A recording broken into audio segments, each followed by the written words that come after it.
Avon has reportedly discussed its bogus takeover offer with the FBI. As we reported yesterday, a fake filing was made with the Securities and Exchange Commission, offering to buy Avon for nearly triple the stock's price. But how did that bogus filing happen in the first place? Eamon Javers has been looking into it, and he joins us from Washington. Good evening, Eamon. Good evening, Sue. Well, it turns out that just about anybody can post documents to the SEC's online database known as EDGAR. EDGAR is where investors, journalists, and the general public go to find up-to-the-minute disclosures from public companies and large shareholders. But because so many people need to file documents with the SEC, it's relatively easy to get access to the system. All you need to do is fill out a 2-page SEC Form ID. Experts tell us that the SEC does not check these forms to ensure that the filers are actually real. Basically, you put in your information, you have to notarize it, but you can notarize whatever information you put in. You send it in, they give you the code, and you're good to go. And from the SEC's comments, we understand that the SEC is essentially doing nothing at all to vet or authenticate this information. And yesterday, an apparently fake company used that access to EDGAR to file an apparently fake document, a form disclosing a bogus tender offer for Avon.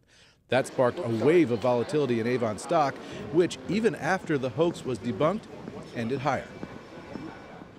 Guys, the SEC tells us it's not responsible for the truthfulness of the documents that are filed on its EDGAR system. The filers are responsible for that, and they can be subjected to penalties for lying or filing inaccurate information. That is, of course, if they can be caught, Sue. If they can be caught. It does, though, beg the question why the SEC doesn't check the accuracy of the filings, given the fact that they can be market moving, as we saw in the case of Avon.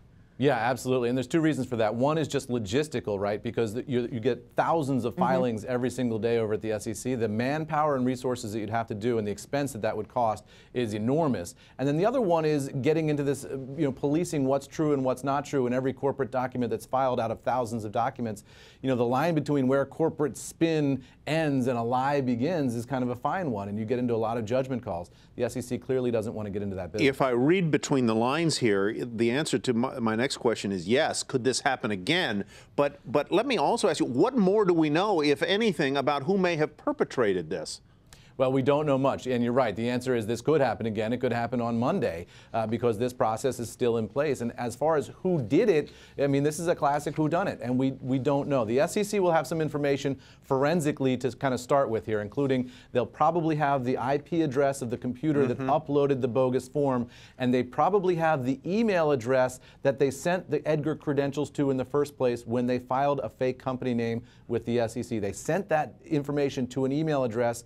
It might be a one-time only email. It might be in Lithuania or some other non-extradition area around the world, but that would be a point for investigators to start as well. All right, it's not over yet, obviously. Eamon, That's right. Thank you so much. Eamon Javers in Washington.